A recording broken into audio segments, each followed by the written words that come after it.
woman says she doesn't believe just being a good man is enough to stay in a relationship with a man, that doesn't mean he's the man for you.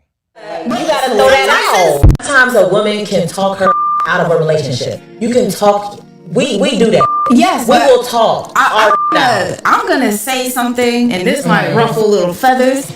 I don't think just being a good man is enough to stay in a relationship with them. But when I say a good man, I mean like he's good.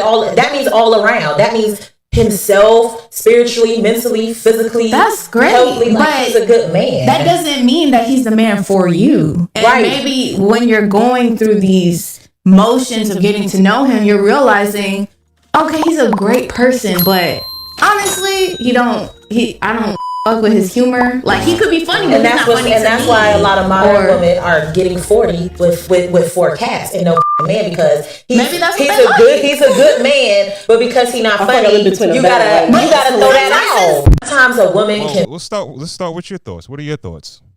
I agree with her. I think being a good man isn't enough. I feel like you agree with the woman.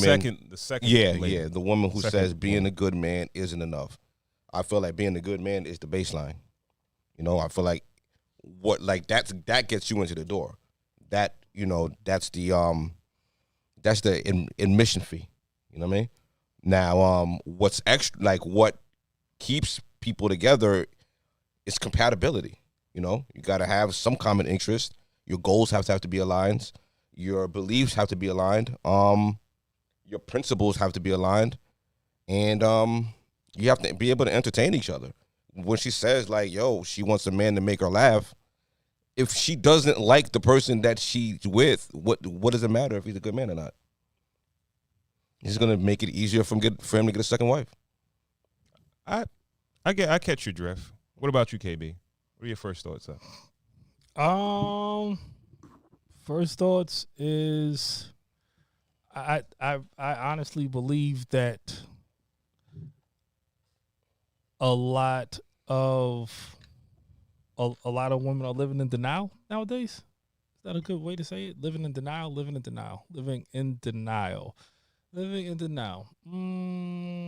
Yeah, like I just heard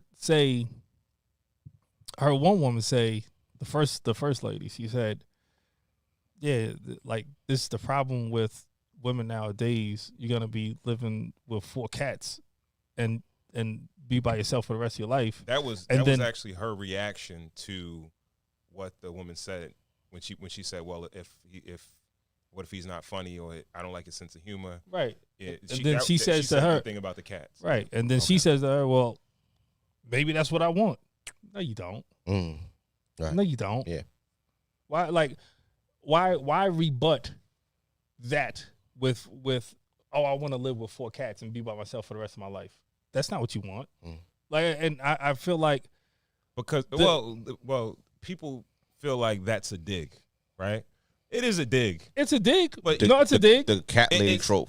No, it is, but of course, it's being like, you know, a little bit extra. But it's basically saying that a woman will end up lonely by herself. She may not have cats and all that shit, but she won't have a man. Yeah. And for you to be like, oh yeah, that's cool.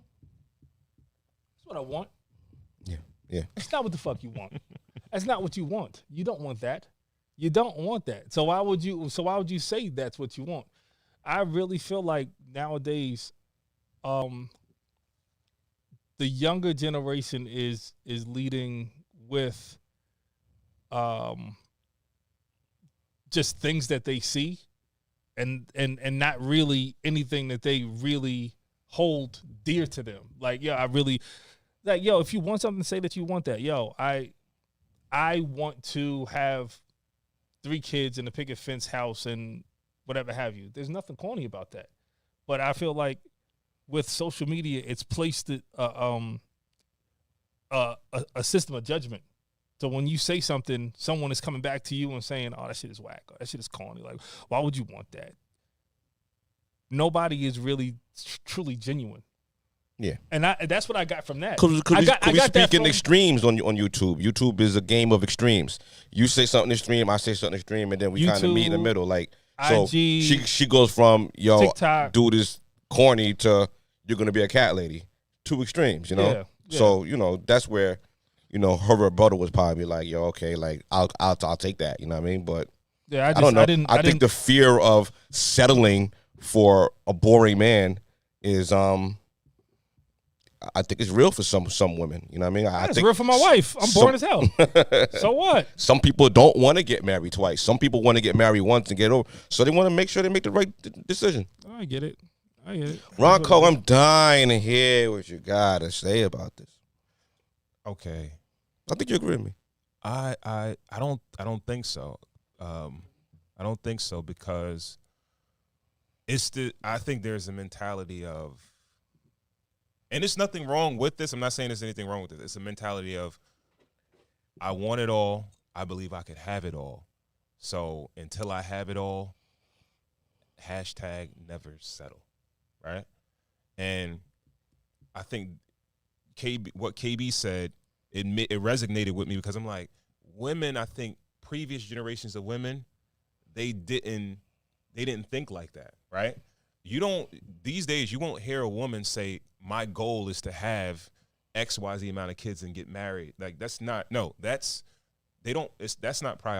It's like a sign of weakness nowadays. Yeah. Like you're that's prey. what you want to do? You're prey. You don't want to be out there making money and living. You don't this be type an of life. influencer? Yeah, you don't want to that's really not good enough in this day and age. Okay. Right? So generations before, women would be like, all right, well, he is a good man. He works, he provides. He is boring. He comes home. Like, how many grandmothers do you probably know that the grandfather just came? He worked. He came home, ate, watched some TV, gave him his food. Yeah. He wasn't. Got drunk in front of the TV. Or even if he didn't, like he might have not been the most romantic guy. He might have not been the funniest guy. He might have just been to himself and just took care of his family and things like that. Mm-hmm.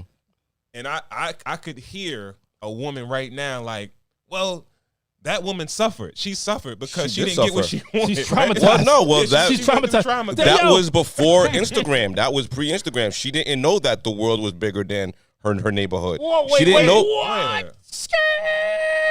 Hold on, because can I just interject real quick? I'm about to cook, but go ahead. You can keep on. You can cook. I know you're gonna cook. But Instagram is full of lies and how people want their life to be, not how life is actually. So my whole thing is, you're seeing these things where people want things to be a certain way, but they're never gonna be that way because life is totally different. You can't use that verbiage though.